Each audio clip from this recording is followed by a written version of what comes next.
Well, this is a holiday Rohrich Knose podcast. It's a special one, and we're going to be the last one of 2021. Okay. And I think it's appropriate to talk about fat. Why fat is truly liquid gold in all of plastic surgery. And the question I get asked all the time from my facial rejuvenation and facelift patients is, why should I add fat? Well, really, the modern facelift without the use of fat is really not a modern facelift, because as we age, if you understand the science of aging, we lose fat. So you just can't keep pulling to make somebody look more youthful. You give them that windswept LA look, and that's not what you want. You don't want that windswept look. So I'm going to tell you and show you why I think that the modern approach to facelift surgery is way beyond just lifting. It's filling and lifting. Hence the word lift and fill facelift, which I've described, over a decade ago. And it's also in the new book that I've just published on the Masters of Cosmetic Surgery, which is a phenomenal book on, it has all the videos on this as well. So I'm just going to show you about why I think it's been transformational. When I described fat compartments in 2007, it really changed the whole playing field of facial rejuvenation, because we finally understood why patients had sagging in their face. And it wasn't corrected by lifting it and pulling it tight. It actually made it look worse. But if you fill those fat compartments, you can actually rejuvenate the face and then lift those rejuvenated compartments. Because in facelift surgery, what we've always done in the past and done over and over again and expecting different results has been the same thing, lifting. And Albert Einstein said, you do the same thing over and again, expect the same thing, expect different results. That's the definition of insanity. And that's truly what it was. We don't want to have results where people look different or like somebody else or ruin their lives, or that overdone stretched look that you see all the time. And, these are in these famous movie actors and actresses. And that's not what we want. We want to understand the science of how we age, not just think that we're touched by God to do correction of aging. And so one thing that has been an epiphany for everybody is that fullness is a sign of beauty, and it's a sign of youthfulness. And that's really what we've beginning to understand in the last over 10 to 15 years. And we know it's predictable. I wrote about this several years ago in The Science of Aging, and we talked about how fat compartments are an integral part of that. So, sure, when we age, it's by skin. Our skin changes, but we lose fat, muscle, and bone. But today, I'm only going to talk about how fat is such a major determinant. As we get older, our skeleton gets a little bit more atrophic, and we get a little hollowing, especially in the periapical area. But with facial rejuvenation and the addition of fat, you can actually make that so much better. And you can fill and lift not only the face, but also in anywhere else. And really what we learned was by doing fillers, as you can see in this patient, just by doing fillers alone, rejuvenated her just by giving her an enlightened look. It almost looked like she had a facelift. And yet, when we finally have learned that you can't keep filling patients, but you also have to lift them, is when they begin getting jowls. So that's always the question I get is, when should I have a facelift? Well, when you start having jowls, okay, and your neck bands. And that's really when you should start doing that, because you can fill the central part of the face. You can't lift it. You have to fill it. Then you can pull the deep layers on the outside.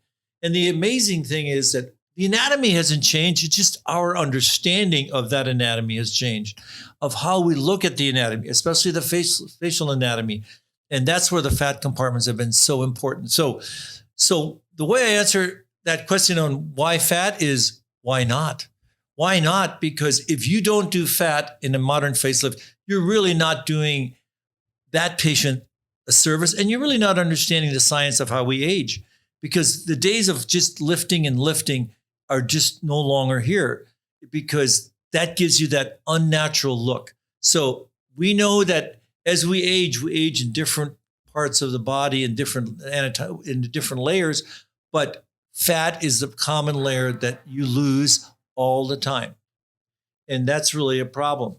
And so, is it genetic or is it environmental? Of course, most of it is genetic. There's some environmental aspects to it, but I think the most important thing is that you have to understand is that when we talk about facial aging, and if you have a patient like this and you don't do filling or lifting together, in other words, filling the central face with the fat compartments and specifically anatomically located, and then lifting the outer layers, you're really not doing that patient a service. And in a patient like this, where you basically see a patient that she had a facelift and she had no fat, so she looks a little better, but not much better. But in contrast to this patient that had just central facial fat loss and aging in this beautiful woman, and then when you're doing a facelift, you can see the amazing transformation in her, and just the amazing transformation of the central filling and then the lifting.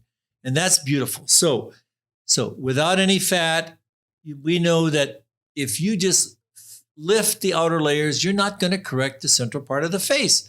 So why not? Why not add fat to the face? You can see this is an incredible transformation, not only of her whole face, her eyes. When you rejuvenate somebody in their entire face and eyes, that is a game changer. It makes them look youthful. It makes it look like themselves, younger, not like somebody else. That's the real goal, is to make somebody look more youthful. And that's really what we're doing with the Lift and Fill Facelift.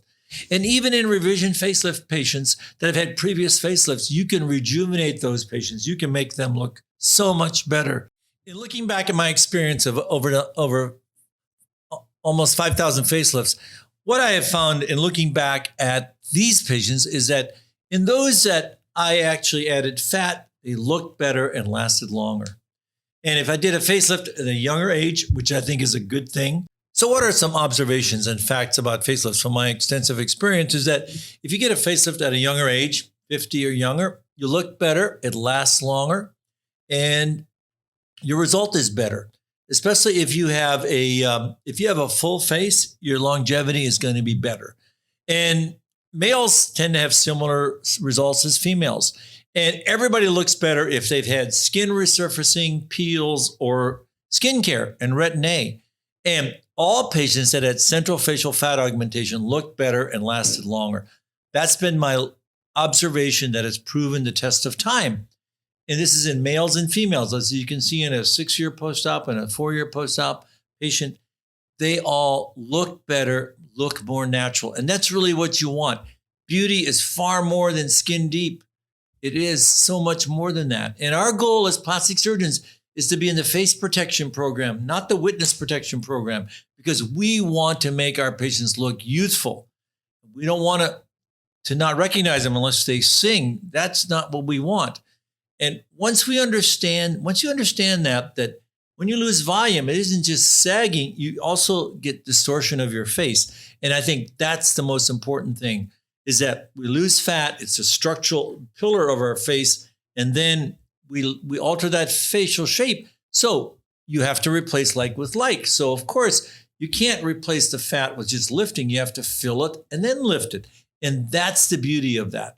So here's a typical male that had a facelift, and he had no facial fat. And as you can see, when you see him long-term post-op after doing a mastectomy without fat augmentation, this is him 8 years, and nobody shows patients 8 years post-op, but you can see he's better, but he's still deflated in his central face. And this is in contrast to somebody of a similar age, but that had facial fat augmentation. And you can then see her again at 8 years post-op. And you can see after fat grafting the central part of her face that she actually looks better, more youthful. And yet she still has some signs of aging, but at almost 10 years post-op, she still looks better and really more natural. And that's really what you want. You want people to age gracefully and look better. That's the difference. And I can tell you, my take-home message is that fat is an essential part of the modern facelift today. I don't care what you call it. your outer layer, the SMAS, the deep plane facelift, extended, it doesn't matter. If you don't add fat to the face, you're really not getting the optimal result. And this is all based upon the science of aging and the science of how we look at the anatomic layers of the face. And I think that's the beauty of this. And this just shows exactly how we actually prepare and do the fat. And basically, it's the first procedure that's done in any facelift where you're adding the fat in the central face. And it's done very, very specifically for each patient. And this is a very anatomic specific area and way that we do this. And I think that's very important because every facelift is different. We also augment the mandibular border, and then you can get these representative results of central filling and lifting of the face. And I think that's the most beautiful thing to do. So remember, fat is a filler. It doesn't reshape. So you have to fill centrally and lift in the outer aspect. And you can see that time and time again in a patient like this that had eyelid rejuvenation with a facelift. You can see incredible facial rejuvenation and enhancement. And I think that's really what you want. And when you get down to how you do the outer layer lifting, the SMAS layers, how you do it, that really is important too. But I think that one of the most important things to do is when you look at facial aging, you want to be able to understand that you can fill in the outer layer and lift centrally. And really that's what you're doing here. Some of these aren't working. That's fine. So, and then that way we can take out the graphics on some of them. So you can have a patient like this where you fill central and you've done a outer SMASectomy. And this happens to be a beautiful woman that had both her outer SMASectomy with central facial fat augmentation, and it also corrected her eyelid ptosis. She had a droopy eyelid. So we fixed that. And you can see here she has six years post-op, showing her beautiful result. Here's another lady that had significant fat augmentation with central facial fat augmentation and lift and fill facelift and neck rejuvenation. This is a hallmark patient that really is transformative in reshaping her entire face and neck. And that's really what you want to do. And there are different ways of lifting and filling the face. The first one was a SMASectomy, and this happens to be a SMAS stacking. And this really is a way to actually augment the outer part of the face, which actually is deficient. So in these patients that are very thin, and a patient like this that has very thin skin and has lost a lot of fat, this is what we like to do is an outer deep layer SMAS called a SMAS stacking, where you basically are incising it, overlapping them. And I think that's really what you want to do in a patient like this. You want to lift and fill centrally. And you can see these are representative results of patients that are 5 years or longer. And all of this is done upon the specific anatomy of the patient. Everybody's got a big eye and a small eye, a short and long side of their face. And based upon these preoperative analysis, you then plot exactly how much fat you're going to put in, and then you get your lift and fill results, lifting and filling and doing your neck shaping as well. And again, different patient, three years post-op, showing the lift and fill facelift.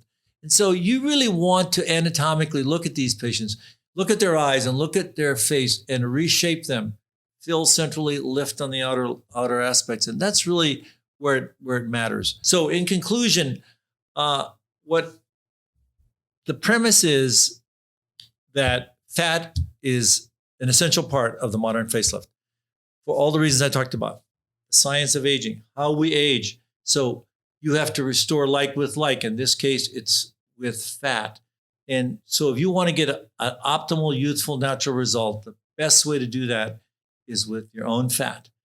It looks the best, it works the best, and it lasts the longest. It gives you a natural looking result. So next time when you're looking to do a facelift, go look at those plastic surgery experts that actually do a lift and fill facelift or that add fat in the central part of the face, because that is the differentiator in a true hallmark of a modern facelift, and it really looks natural and excellent. Well, we hope you enjoyed this special segment of Rohrich Knose podcast.